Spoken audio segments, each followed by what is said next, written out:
stuff is, let's just start with Assassin's Creed Mirage. We talked about the leaks last week.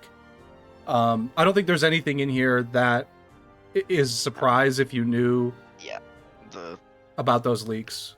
The leaks turned out to be pretty much 100% true. Yeah, so they did not talk about I don't know if they talked about specifically the Assassin's Creed 1 remake in there. I think they might have talked about that in the Ubisoft Forward. But yeah, they had a trailer for it. It's gonna bring it back to the older Assassin's Creed games, a la 1, 2, 3, and so on. Focus on stealth and assassinations, which is great. That's the one thing that kind of got lost in the newest games. To be fair, though, I made a note on this in our doc. I think that for Valhalla, I mean, I was a little bit disappointed that the stealth didn't get as much of a focus, but they're Vikings. Yeah. I don't know how stealthy Vikings were, but they're pretty loud. You know, at least the impression of Vikings is they didn't do a lot of stealth. It just kind of came in on their boats and raided. Yeah, exactly. So, you know. Yeah, so it was like probably something that I didn't necessarily expect a lot of focus to be on, but I think it's nice that maybe we'll get some focus back on that. Because that was missing from Odyssey. It was still kind of there to Valhalla. Just there's no emphasis on it. Like there isn't like challenges for it. You just have to finish the missions. That's the one thing that's also missing is a lot of previous AC games had challenges for certain missions where you try to get like, let's just call it gold. Like you can finish the quest or you can get gold on it and do all the extra challenges. A lot of that stuff kind of got thrown to the side. So it'd be nice to see some of that come back where it's like, yeah, there's a challenge of stealth. Like don't get caught while doing this quest. You know, that kind of thing. It just isn't there right now. And that, to be fair, that's like a part of AC I did like. It's like, oh, we're trying not to get caught. So we actually want to be stealthy to get that extra challenge. Also narrative driven would be nice. I think that's also something that was missing. A lot of these games, Odyssey's narrative was really simple, and so is Valhalla's. It's very straightforward. Odyssey's is like my brother's or like brother/sister, I guess. Yeah. My sibling is in a cult. I must save them and stop the cult. It's pretty simple. Valhalla's it seems like they kind of the same way, actually. Oh, go ahead. It seemed like they put a lot of effort in Odyssey and Valhalla into the, you know, like the RPG elements and the gear and the side quests that went along with that, and the open world aspects where you could kind of like explore, and there were a lot of side activities and that kind of stuff to do. And you know, it seems like the narrative may have suffered a little bit for that. It did. Valhalla is like middle part of the game this is my explanation of it. There's the beginning, which is to put it simply, like we have to leave our homeland because King Harold is unifying the land, so we have to leave because we want to like make our own destiny and have a land that we can call our own, and we don't want to have someone ruling over us. So we leave. That's the beginning. Middle part is we need to make friends. So I have to go make friends for 40 hours. That's the middle. And I'm not exaggerating. You're doing that for like 30 hours. 30 to 40 hours is you're just making friends. And at the same time, like some stuff happens to your sibling Sigurd. But like the story isn't anything beyond that. There's nothing complex. The only twist is that your brother is captured and like he's going crazy because he believes he's like descended from gods, so he goes crazy. Mm-hmm. That's it. That there's nothing really to it other than that. And I think that isn't particularly interesting. And it's really 30 to 40 hours. It's just like way too long to do something like that, where it's like we have to recruit people. Let's spend 30 to 40 hours doing that is way too long for that. It's like you just after a while you're like, okay, don't I have enough friends? Can I do something with this now or what? So I'm glad that that kind of stuff might be put to the side, and it's more like, okay, maybe a narrative-driven linear quest system would be more appreciated. That kind of thing, I think, is something that I prefer right now. I'm good with open world Assassin's Creed for the moment. So anyway. Yep. I mean, Spoon, you didn't really play Valhalla. Did you? No, play, I haven't. Did you play Odyssey? I don't think you did. No, I didn't. I didn't play Odyssey either. I haven't played any of the recent Assassin's Creed games. The last one I played I don't even think you played Syndicate. was I started Syndicate. I played the beginning of Syndicate, but I didn't get that Yeah. far. So Syndicate. Yeah. The last one I beat was Black. Was the last one I beat was Black Flag. Syndicate was the last quote unquote Assassin's Creed kind of game that you're gonna call back to the roots. That's the last one. It's open world, yes, but it's a more linear progression system. Where like, yeah, there's a couple things you're doing for various people, but like it's one linear story where you're not like making friends and doing all this other stuff in the open world. You focus on this specific story. Yeah, they did Origins, Odyssey, and Valhalla, and like Odyssey was the sweet spot. It was like, yeah, this is great. Valhalla was too much. I think it's just too much. They really cranked it up even further, and it's just not. It's a little too much. So glad they're going back and going backwards a little bit. I think is going to work here, and hopefully. I mean, oh, go ahead. I don't know. Maybe people will like it if it's just back to what Assassin's Creed used to be. But like, I don't know. We'll see what they do with it if they put something new or some new twist on it, because people got fed up with that, after they did that a lot, and then they moved to this like the RPG style one, and then they're going back. I mean, yeah, I'm not sure.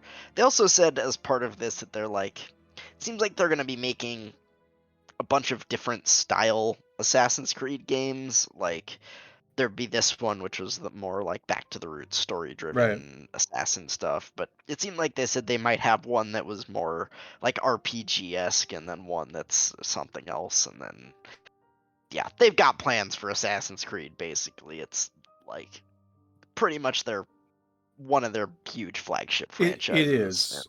Like, it's their big single player franchise. Yeah. I mean, really it is. But they need to focus it. It's been so unfocused for the last 7 years that they need to refocus it.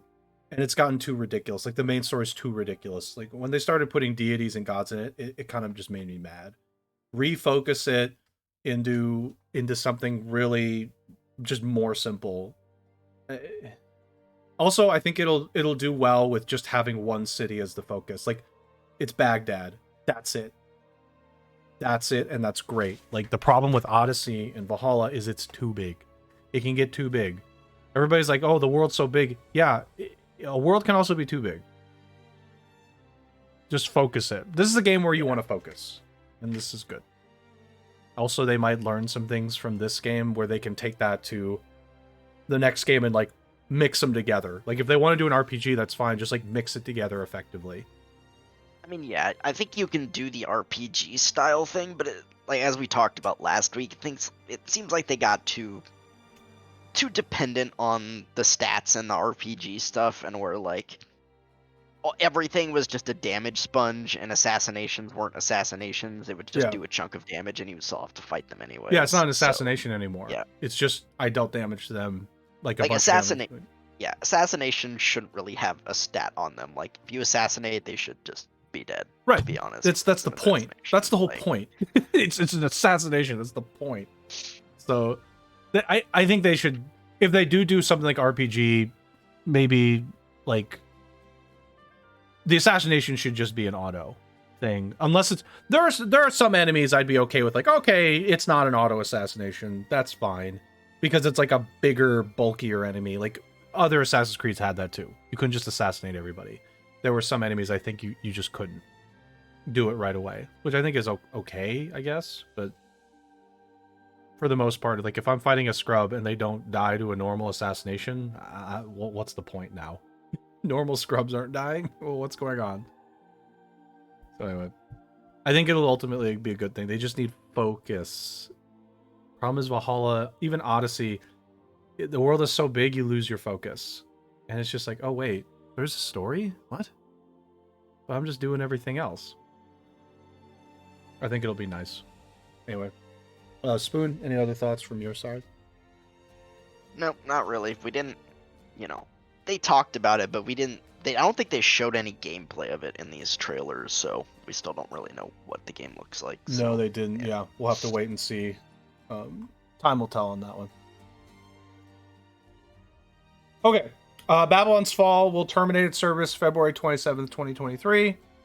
How long did this last? I think it came out either the very end of February or the beginning of March. So basically a year, maybe a little bit less. Jesus Christ. It should have lasted less time. This should have been shut down after 3 months. And I know the 2 players that are playing are devastated by this. Funny enough, I actually looked at the Steam charts on this after. The average players was 3 or 4. Peak was 8. Peak was 8. It's been like that for way too long. They should have just shut it down after 3 months and be like, oh well, okay, time to stop. Yep, didn't work. Cut your losses.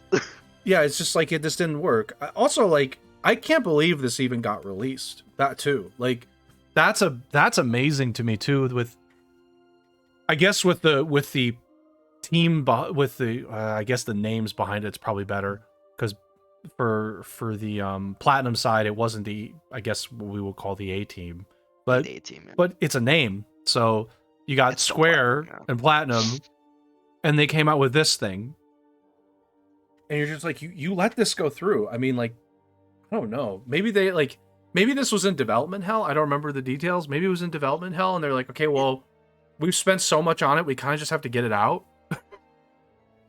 Yeah, I feel like it was announced 3 or 4 years before it came out. They had a teaser for it, and then there might have been a couple other teasers for it, and then we didn't really see any gameplay until E3 last year, 2021. Yeah. And I mean, before that, I was kind of looking forward to it because I was like, oh yeah, it's Square and Platinum. That'll probably be a good time. And then they showed us the gameplay at E3 2021, and it turned me off immediately. I was like, okay, that looks like crap. Yeah, it didn't look that good. It just didn't look that good. So I don't know. But they're like, oh, well, maybe we can get something from this. Maybe we can get some people to buy it. Well, some people did. Yeah, some people made a decision to buy it. And they immediately... I mean, we looked at the Steam charts. There was a peak of 1,100 at some point. So 1,000 people bought it, at least. On Steam, yeah. At least 1,000 people bought it. So there you go. They recouped something from this, I guess. This should have canceled after 2 to 3 months. I don't know why they didn't. They just left the servers up and were like, yeah, I guess we'll just leave this up for 2 people to play. It's just embarrassing. And complete their roadmap. They had a roadmap, and I think they did stuff with it. I don't know why. I'm sounding mean about this, but if you complete your roadmap, that means you spent resources doing it. You paid people to do the stuff in the roadmap. You just threw money in the trash. That's what it was to me, because those people are working on it.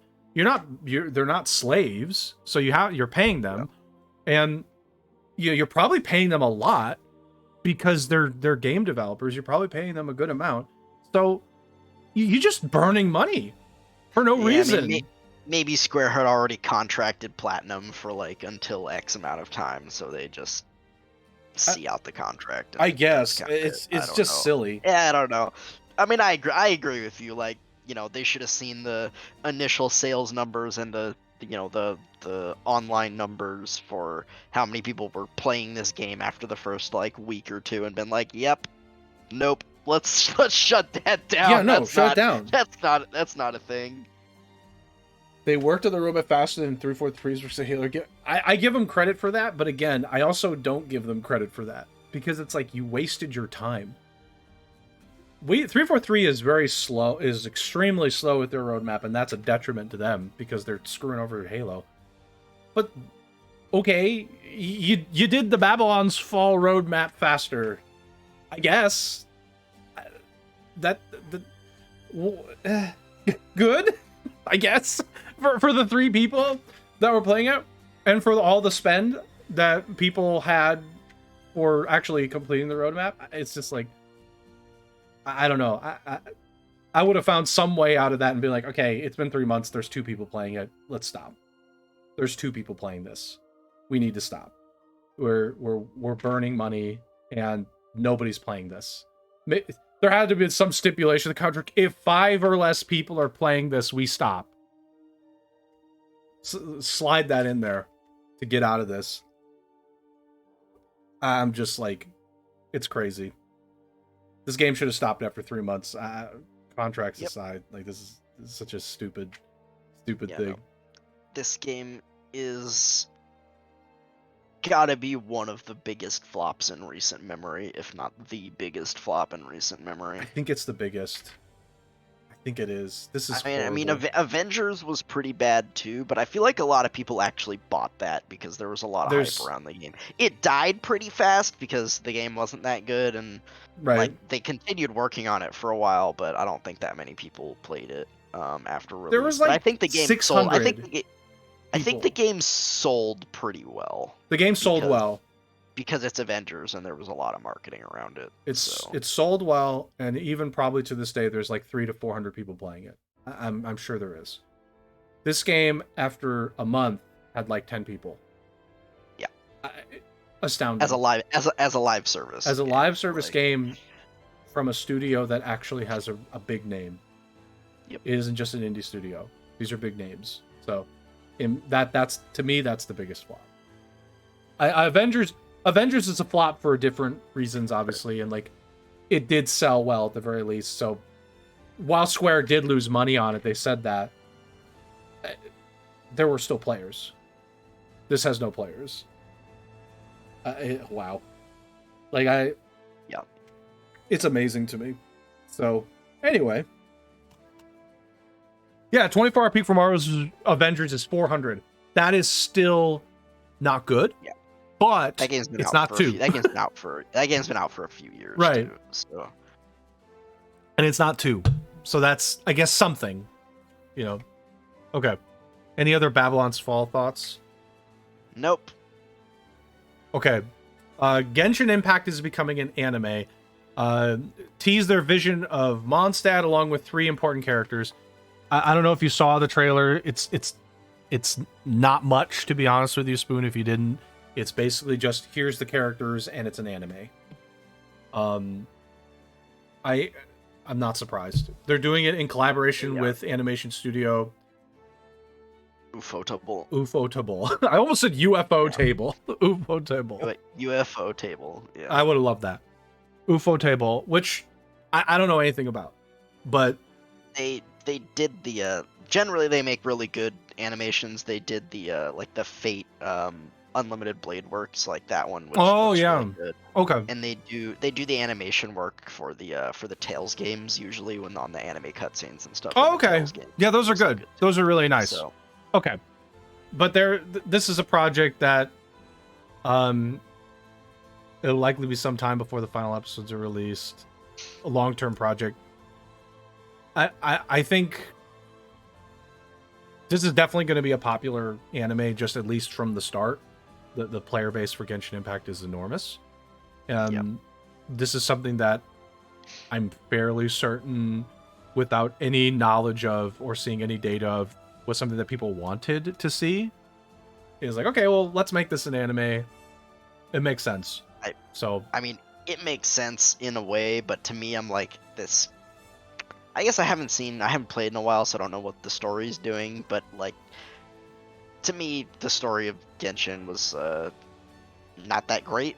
So, as an anime, I'm not sure how it works, but maybe they just want to see, you know, the waifus in full animated. To be fair, this does not have to follow the story of the game. No, you're right, it doesn't. It does not have to. It probably will, to be somewhat faithful. But, I don't know, the story...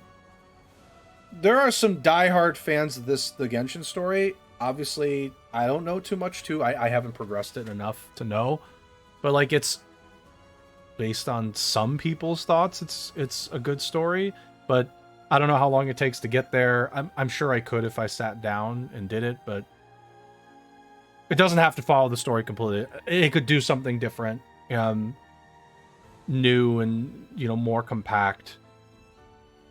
Who knows? Or it could just follow the story of Genshin. I mean, either way, I think people would still there's still going to be interest just based on the fact that Genshin's popular. Studio making it does good work. It looks like it's not a Netflix anime, so that's a positive. Yeah. Netflix anime, lol. Netflix exclusive anime. Oh boy. Anyway, I don't have anything else. Like I just this came up.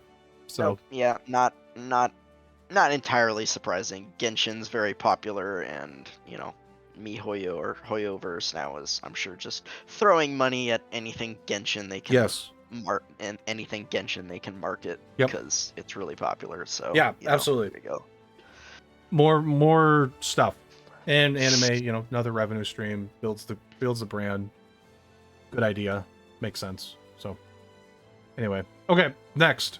Call of Duty's Modern Warfare 2 open beta. Hold yourselves. Calm down. Calm down, Spoon. Calm down. Okay. The open beta has actually started yesterday, according to this graphic. It's still going through today. This is for early access PlayStation group. My guess is you had to pre-order for that. There's an open beta for the PlayStation group that is happening tomorrow through the 20th, which isn't that Tuesday? Tuesday. Weekend 2 is going to be an early access for Xbox PC. For that, you have to pre-order. There's an open beta for PlayStation again from the 22nd to 23rd, and then from the 24th to the 26th, there will be an open beta for every platform. Why is this so fucking confusing? Why? Not confusing, convoluted. Why? Why do you have like 4 different setups here? Weekend 1, PlayStation only. Okay, we know that. Early access open beta. Okay, fine. I don't know why they don't just do one of them, but then you have early access for Xbox, PC, open beta for PlayStation. Like, oh god, it's just like, what? Why is it somewhat convoluted? It doesn't need to be this way. Just do like weekend 1, PlayStation exclusive, 16th to the 20th. Make it an open beta. Who cares if people didn't pre-order? 22nd to 26th, all platforms. Ah, god. Why can't they just make it simple, Spoon? Why? Because it's never simple. There has to be 6 different editions with, all this stuff in there. They want you to pre-order, obviously. So if you pre-order, you get 1 day or 2 day early access, whatever it is. So yeah, you get 2 days, I guess, is how it's working here. For PlayStation, obviously it's still happening, but also for Xbox and PC on the 22nd, 23rd. I mean, obviously Call of Duty is a big franchise. A lot of open betas happening here for their newest game. I'm still annoyed that they're calling this Modern Warfare 2. Like you already had that. Because Modern Warfare 2 came out 12 years ago or something like that. But anyway, it's a big franchise. Beta's happening for the next 2 weekends. This releases in October. End of October. End of October. I don't remember. Something like that. So, also worth noting, I don't know exactly the details of this because I haven't looked, but I'm just going to assume when this comes out, there'll probably be something with the Battle Royale as well. They'll probably have something for the Battle Royale when this comes out. So it's like this releases, but also the Battle Royale is probably going to get something important to come with it. I don't know. For me, I'll probably be watching the gameplay of it. From what I've seen, I watched about 30 minutes, and I know this is going to come as a shock to you, Spoon, but it looks exactly like Call of Duty. Wow, I'm. The surprise. I know. This is my surprised face. It's amazing. It's looks exactly like Call of Duty Modern Warfare. Yeah, it's the same. So I think it's just you're getting a different with this game. You're getting some new guns and some new maps. I think that's pretty much what you're getting. So That's what you get every year. yeah, no. Well, to be fair, you do get some additional modes at times that are possibly significant. I mean, some have come out with a battle royale to be paired with it. But yeah, beyond that, you're just getting some new guns, new maps, and that's about it. Looks like nothing special here. Also, I don't think there's a campaign with this one. Is there a campaign with this one? I don't remember. No, I think there is. I'm There pretty sure is?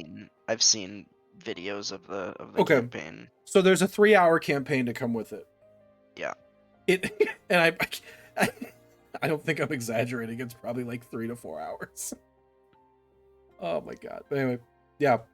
So over the next couple weekends, we'll see some impressions regarding the open beta, and we'll see what the conversation lends to from those impressions.